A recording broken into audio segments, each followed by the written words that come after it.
How you guys doing? You guys having a good day? So you guys, did you get a chance to introduce? We're just about to do that. Okay. We'll do that in a little bit. So we'll get started. All right, so we're going to talk. I want to take 15, and you know what? I'm not even going to try to say 15. I'm not going to say 15 minutes because you guys are laughing. How long is it going to be, Lee? 30? All right, let's see who's closest to it. I'm not going to look at a watch. Price is Right stuff. We're going to give $100 away. Huh? I don't know. I mean, I want it to be like, it's not going to be 45. You're going to be way off. We're not starting. This doesn't count, by the way. This doesn't count. 34 minutes. 25. All right. 23. You guys who's writing this down? So, Leo, you know how these guys are at numbers, man.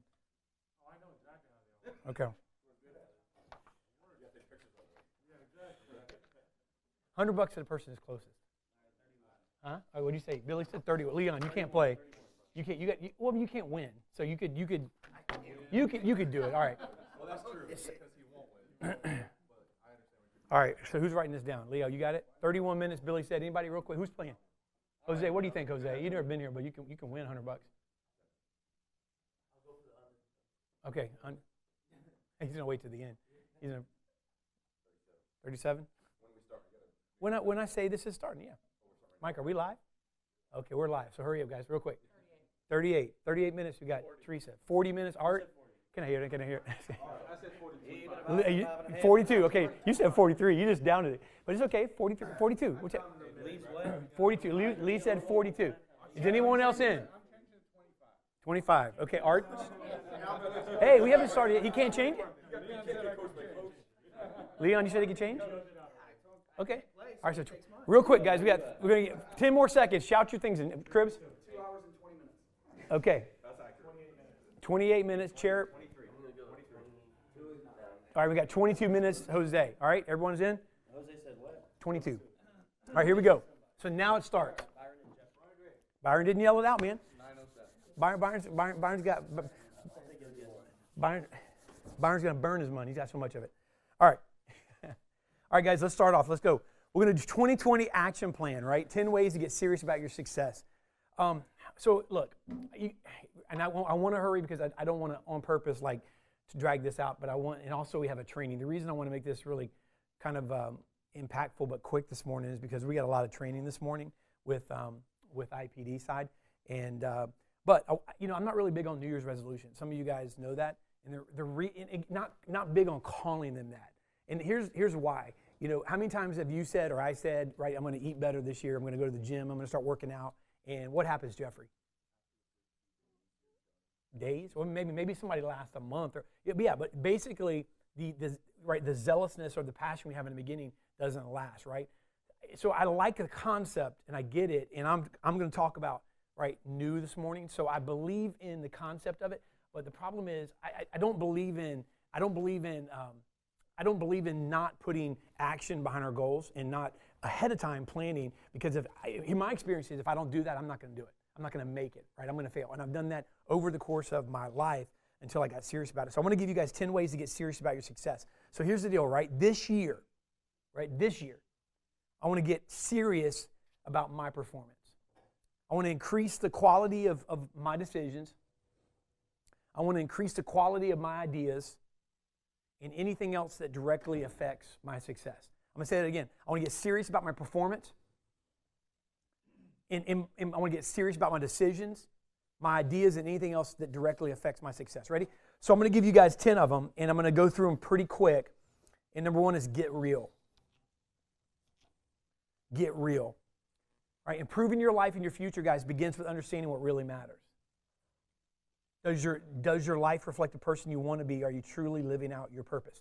Look, there's a reason why one of the top books of all times written was called Purpose Driven Life, and it's just the title.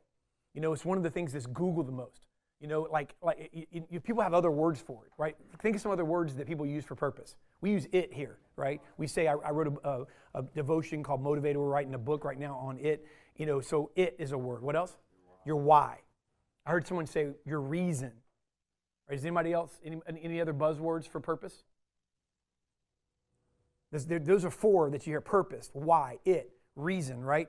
So here's the reality, man. Improve your life begins with understanding what really matters. Does your life reflect the person you want to be? Are you truly living out your purpose? So I'm gonna tell you this. This is my belief, right? We're born to produce. We're born to subdue, to innovate, to encourage, to inspire, and to influence. And this is kind of a weird sales meeting because here's the reality. We know how to sell, right? I'm going to get into some sales things, but I mean, does anybody not know how to sell? I mean, are you in sales because you don't, did you like leave Home Depot, right? And take your apron and go, I've never done anything other than customer service or maybe drive a forklift or whatever, but I'm going to throw it away and I'm going to get into sales. Did anybody do that? Right? I mean, come on, we kind of knew along the line at one point, someone said to us, right, and then sales is it. The reality is we know how to sell. You don't need to hear like another like teaching today on like, how to close, the psychology of a buyer. And we get that, right? And I don't think that's the reason. Anytime that I've not made it in sales, it wasn't because I wasn't talented. You understand what I'm saying, guys? What was it? It was my mind wasn't right. You know what I mean? I wasn't, my habits weren't right. My work ethic wasn't right. My time management wasn't right. So I'm going to tell you that you're born to produce, subdue, innovate, encourage, inspire, and influence. And the difference between the motivated, and remember, this is all under number one, right? Get real. The difference in the motivated and the unmotivated is the motivated person knows they're it. That's it, period. Because here's the reality. You've heard me say this before. I mean, you can make a lot of money, and we all want to make money. We're making money, and you want to make money. That's why you're in sales, right? Uncapped, you can make money. But can I tell you the money's not the motivator? And I can prove that by every person that's got more money than they can spend, but yet continues every day to be the first one up, the first one in, the last one to leave, and the last one up. The person that has all the money in the world, right? The person like the Elon Musk that it continues to innovate. Why? Because he's greedy? You think greed's the reason? No way. What house can he buy? What car can he buy? What trip can he take? He can go to the mall and buy anything. He can buy the whole mall. You know what I mean? Buy everything in it, buy everybody's supplies, the back supplies, everything. You understand what I'm saying? What can't he buy? Is it money? Is he going, man, I gotta pay my rent? That's not what he's doing it for, right? So he's doing it because there's something bigger, right? There's an it. So I'm going to tell you, it is, you got to get real. I'm going to give you something, a couple of quotes. This is a quote of mine. I want to push myself to the limits to give other people hope. That's an it of mine. I want to push myself to the limits to give other people hope. Now, can I tell you one of the reasons that's pretty cool to me? You can pat somebody on the back and go, wow, that's pretty cool that you want to give somebody else hope. One of the reasons I put that down because there's really no end to it. Jeff, if I push myself to the limits to give everybody else in this room hope, guess what? All I need to do. What do I need to do? I push myself to the limits to give everyone in this room hope. What do I need to do to keep going? Okay, but I did it for everybody in this room. In this room. So to keep my vision alive, I just need to what? I just need to leave this room. I just need to leave this room. I just need to leave this room, and then I got that room, and I need to leave that room, and I got this room, this floor, this building, fifth floor, third, but there's no fifth floor, third floor, second floor. You get it? So that's a quote of mine. I want to push myself to the limits. Here's another one. I want my wife. This is me. I want my wife, my children. Now my grand. I wrote this. I said this like 2 years ago. So now I have a granddaughter. I want my wife, my children, my granddaughter, my employees, my clients to see significance, which is, by the way, the quality of being worthy of attention. The quality of it. In other words, I want them to see significance, not just success, but significance. You know the difference, right? Significance is being successful, full of success, right? All right, so number one's get real. Number two, ready? You ready for another one? Speak truth. Now I'm going to get a little more real into your sales stuff here, but okay, relying on your gut isn't always the smartest route. Stop lying, coddling, and ignoring the truth to make yourself feel better. Man, come on. Listen, we can say something that feels really good, like, oh, you got it, you got this, right? Or we can say the truth. The truth is, we as salespeople like to be affirmed so much, right, that we don't even like to tell ourselves we suck. Like, when I have a bad day, it's always something else, right? It's always, I don't like to admit that, man, I just didn't cut it today. You understand what I'm saying? So speak this truth. Separate separate emotion from fact. And don't be afraid to tell yourself you suck. Like, I'm telling you that I go in the bathroom sometime, man. Listen, I don't like to show negativity. My father said something, I guess it's evident that I don't like to. I can't help it sometimes, because I don't like it in the conversation and I kind of avoid it. Well, I notice myself going to the bathroom sometime. And I'll go back into that one stall in the back, not because I need to use the bathroom. I don't want anybody to see me in there. Like, if I go in the bathroom, I'll close it. You guys ever done that before? Like you don't want to, be standing there and somebody come in, hey, how you doing? I go, so, hey, great week. I want Tim Leap to walk in there, and tell me a story when I'm not, my accounting, to tell me a story when I'm not feeling it. I don't want to be tempted to throw him into the urinal. You understand what I'm saying? In other words, I go into that bathroom, I lock it, and I'm like, man, God, you suck. There's a little mirror in there. Have you ever done that? Have you ever done that? Okay, so let's get real. And by the way, to do this, I track my progress. Man, let me tell you something. That is not something I've always done because I'm talented. You get it? You understand what I'm saying? Like when you're talented, you don't like to track your progress. You like to track the fact that you're talented. You're like, hey, throw me the ball, throw me the ball, throw me the ball. But you don't want to track how many times you failed, how many times you dropped the ball, how many times, we don't like to do that because that is accountability, right? And we don't want to feel bad about ourselves. When I have these kind of come to Jesus moments with myself, driving home at the end of a long day or a bad month or whatever it is, then it's these times where I really, if I'm honest with myself, that's when I grow, right? So I track my progress. And here's the deal. Living in significance comes down to keeping your eye on the prize while regularly monitoring your behaviors, while regularly monitoring your strategies, while regularly monitoring your tactics. You understand? Have strategies. Look at how to close more deals. Look at how to prospect like a pro. Look at how to, get better on your opening. Look at how the psychology of a person, customer and blah, blah, blah, right? Get your strategies, get your tactics, right? Get your behaviors, monitor them, and keep your eye on the prize. That's how you got to do it, right? You keep your eye on the prize, and you just keep getting better. You can't make adjustments. Listen, guys, to this. You can't make adjustments if you don't know how you're doing. And you go, well, yeah, but I know I had a bad month. Yeah, but do you know why? Do you know why? I mean, really, do you know why? And sometimes we really legitimately lie to ourselves so much that we believe it. And I'm not being negative. I'm just trying to get better, right? I'm going to tell you the things I had to get rid of to get better. All right? You must hold yourself accountable by checking your progress as often as possible. And listen, here's the thing, and getting feedback. And listen to this, guys. This is the big one. Receive feedback without being defensive. The best way to do that, by the way, is not always from your manager. From a colleague. A lot of times. You have someone you trust, ask them. Man, I'm going to tell you something, man. Help me. Hey, listen, I'm struggling here, man. Can you just, if you hear me say something, do you have any ideas why? I mean, and be honest. Give somebody the permission to speak in your life. Not everybody, but give someone the permission to speak in your life. Ready? Number 3, time out. You'll get this. It's going to be short, but you'll get this. Number 3 is time out. Racing and running 1,000 miles an hour to hit a certain deal or income goal, and then having trouble focusing. Is that you ever do that? Carve out time without distractions and immerse yourself in material, in content that will prompt improvement, changes, and creativity. I'm going to say something that, is staggering, right? You've heard this percentage, but, it hovers around 90%. I don't know who interviews all these people or if statistics are real, but let's just use it, right? I can tell you that it's real in every room that I've ever been in, including rooms that I've been in. You get it? Me too. And, I had to force myself because by nature, my talent, I don't like to read. Meaning I don't like to read long. You know what I mean? Like I like to read pieces of things in my ADD. I'm like, I don't like that. Just like you don't like that. I'm talented. I mean, listen, I'm not going to sit down and read a freaking book over a week. It's just not me. Maybe some of you guys can. But I'm going to read it in chunks. I had to force myself to do that. I had to create a habit because it's not my nature. 90% of salespeople never read a sales book. You want your surgeon that you have to go get an operation. You want them to, how about that? How about the attorney that's going to represent you? 90% of attorneys have never read law books. 90% of surgeons never read a manual on how to perform the surgery they're about. You understand what I'm saying? You're a sales professional, and yet 90% have never read a sales book.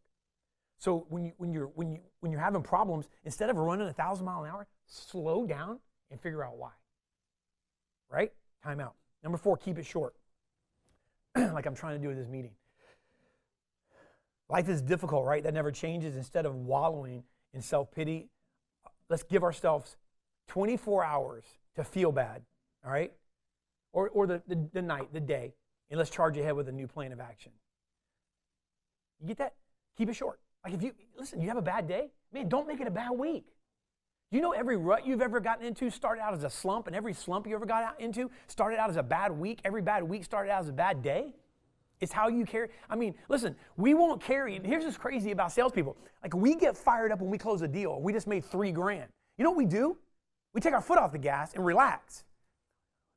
Most salespeople do, right? Because we want, listen, here's the craziness. Cribs, we want affirmation so bad. We just nailed it, made $3,000, bam, yeah. And we're fired up for a second. And then we sit down and we're like, let me tell you, let me go on the internet, let me go shop, let me do something, right? Because we're relieving that pain or that, we deserve a reward. But we don't carry that into the next call. But let us get hung up on or get punched in the face. We'll carry that to the next 25. We'll carry that one into the next 25. We'll carry that into home for dinner. We'll carry that back to work the next day. Man, keep it short. Don't have like a week-long like pity party about one bad call or one deal that fell through. Come on, right? I did it. So I wrote down five R words that helped me. Ready? This is part of keeping it short. Reflect. So when you're leaving, reflect. That's part of being honesty. We leave that one out. We just feel bad. Reflect, then review. Okay? Reflect, look back, review, be honest with yourself, and then look, reset. Reset. Renew, and then redo. Redo what? Not the same stupid thing that we did, but redo the day. Redo what we do. Get back in the process. Keep it short. Number 5, above average. All right, this is a big one, guys, because look, I'm going to tell you something. The thing you need to do if you want to step up, and I'm talking, remember, this is how to hit our success in another level in 2020. You can't, it's not enough to want to be like everyone in the room and okay, well, I'm covering my basis because I'm making my calls. Okay, I'm doing what Leo's doing, or I'm covering my bases, I'm doing what Lee's doing. We compare ourselves. So above average, stop comparing yourself to those around you. Listen to this. Their stories are uniquely theirs. Surround yourself with positive relationship, and success will find you. Stop comparing yourself to everyone around you. Their success stories are there. Surround yourself with positive relationships, and success will find you. Listen, and I wrote this down for me. Allow God to surround you with iron sharpening relationships, right? That'll help you focus on the areas that you need to mature. These people become the relationships that, in my opinion, that God uses to release you from the old and move you into the new. I'm going to tell you something. You know, my grandfather, I think it was my mom's dad, used to say, I think it was him that said this. One of my grandfathers, it had to be, because he was more like country. This is more of a country kind of saying. He said, if you want to be an eagle, stop hanging out with buzzards. You know what I mean? Or turkeys. You understand? Yeah, I mean, buzzards, turkeys. You know, it depends. But like, stop hanging out with turkeys. What that means is like, you know, I mean, you're going to be a sum, right, of the average of those you're around. All right, number 6. We're almost there. We only have 10. Live with progression. Progression. Are you directing your energy towards things that can move you forward, or are you directing your energy to things that are holding you back? And also, I wrote down this because progression to me is, again, just putting the one foot in front of the other and just trying to do better tomorrow or today than I did yesterday, and trying to do better this afternoon than I did this morning. So it's progression, right? It's not trying to knock it out of the park every time. It's just trying not to go backward. And by the way, standing still is the same thing really eventually is going backward. You understand what I'm saying? It's stagnation. And, you know, there was my mother, my grandmother and father, my dad's parents, I remember one thing they had that I used to love as a kid until I fell in it. They had at their house in Tampa, they had a koi pond that there were at one point kois in them, and then they stopped having koi in them, and it was just a nasty little cement body of, you know, small square water. And I used to walk on the edge around it like this, you know. I used to walk on it. There were tadpoles, and it was just nasty. You could you know that smell of like just pond scummy stagnation, death, yucky, right? And I'm walking around it one day, I was like, whoosh, and fell in it. And I was like, you got to be kidding me. And I remember that. And so, you know, and I smelt that. I went in and took a shower. I smelt that on me. It was in my nose. It was in my face. I fell in it. I mean, I jumped out of that thing so quick because I didn't know what was in there, right? There were no fish in there, but I know there's tadpoles and whatever else, you know, hidden there. But here's the reality, man. If you're standing still, you're moving backward, because the only thing that stands still is a pond, right? It's the same. You step in the body of water, it's the same thing as stagnation. But guess what? What body of water do you step into that you never touch the same piece of water twice? A river. It's always moving. You can come into the bank of a river. You can step down in the one area, and you can step into the water's moving. You can step out and step back in the same area, but you're not in the same water. You get it? That water you were in Gone. So live a progression. So I wrote this down. Begin each morning with an intentional plan to have the best day ever. An intentional plan. We're gonna get there in a second.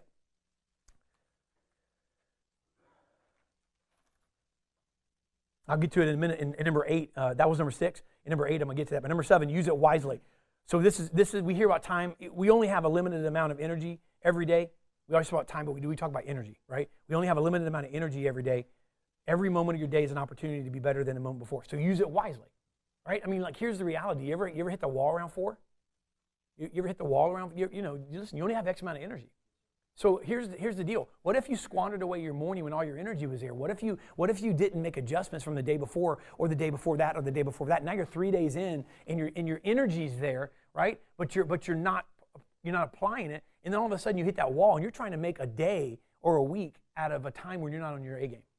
You're not feeling your A game. Come on, that's what we do, and then that just lends to it, man. That's just not the way it's supposed to be. So we have to use it wisely. Number 8, visualize. Goals are only ideas. You've heard this until you clarify what you want. You got to write it down in detail. Where do you see yourself in a year, and how do I get there? All right. One way to achieve your goals. This is how I do it. I'm telling you, I do this. I actually just wrote a devotion on it called Daily Direction. This came from this section here. So one way to achieve your goals and to own your month, your week, your day is to name them. I'm telling you, man. I know it sounds kind of corny. Name your day. Today's my day of productivity. Today is my day of prospecting. Today is my day of improvement. Whatever. When you when your day has a name, hear me out on this. When your day has a name, you have a focus in your mind, and you'll be able to make the small choices and decisions necessary to keep your day on track. And your choices that day will be based on your day's name, right? Or the goal of the day. Name your day. Write it down. Remind yourself throughout the day what you want that day to be. At the end of the day, evaluate. Did your day live up to his name? I believe if you make this a tool, right, it's a great way to help you win. Here's the why. When you name something, it becomes personal, right? When you name it, it becomes personal. Number 9, take charge. Your office, clients, coworker, family, surroundings might be negative. I mean, you might have any of those things, all of those things. Some of those things might be negative, but your happiness is up to you. Don't wait around for the culture to change. Implement small mood-boosting habits to keep your spirits high. Right? It's up to you, guys. Here's the reality. It's up to you. It's not up to Leon. Hey, he sees the room stagnant. So, hey, guys, come on, let's shake it off. Let's stand up. Let's move around a little bit. It's not up to him to do that. He's going to do it if he feels it. But you know what? If he feels that, you know what I mean? Is that you really receiving it? I mean, sometimes we're like, oh, crap, I don't want to get up and do anything, right? How about do it yourself? Do it because you want to. Do it because you need to, right? Shake it off yourself. Take charge. This is your business. This is your deal. All right, number 10, get out. Not literally get out. But here, I'm gonna challenge you more. If you want to make one small move, all of these are moves you need to make. But if you want to make one small move that'll start changing your what you do, your lunch break is an opportunity to learn something new. And I'm telling you, stop wanting to go to Cracker Barrel, right? I'm just throwing that out there, Cracker Barrel, like and just load yourself. Hector said something a few weeks ago that I remember him doing. He didn't just say it; he did it. And I'm going to tell you something, dude. First of all, look, I'm not going to no one's house, and riding a bike, riding a bike on lunch, and taking a shower. I don't want to mess my day up. That's weird to me. I don't want to like shower in the middle of the day, get dressed again, like be a little, like what I mean, have put your clothes back on. I don't want that's just not my speed. He did it, but what he did do is he took his lunch and he did something other. He did something to improve himself. That's what you had to get out of it, not get a bike. Like everybody show up next day in a bike, right, with a bike and bike suit. You understand? That's not what he meant. He meant, what are you doing? So I would say your lunch is an opportunity to learn something new. Take that time, fill it with a podcast, fill it with a new book, fill it with a new sales or business strategy, right? Instead of going to, taking that time to go sit down and yap about the football game from the day before, right? Sometimes do that, but every day, go into one of these rooms we have, man. Take that time to better yourself. Go sit in your car. Do something that's going to be different.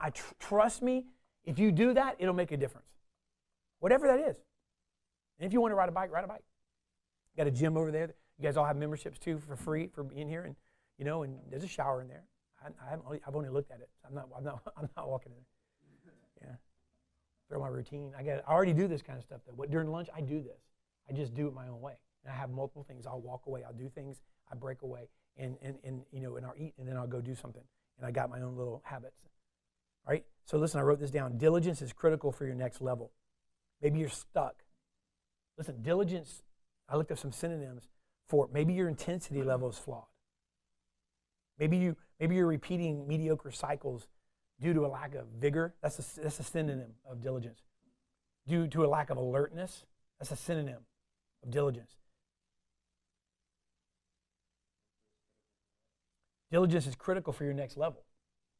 So I said maybe you're stuck because your intensity level is flawed. Maybe you're repeating mediocre cycles due to lack of vigor, alertness. Learn the lesson, propel forward into what God has for you in 2020. I believe this, guys. I believe it with everything in me. That if we apply these, right, we'll have these are ways that we can show and get serious about our success. You guys in?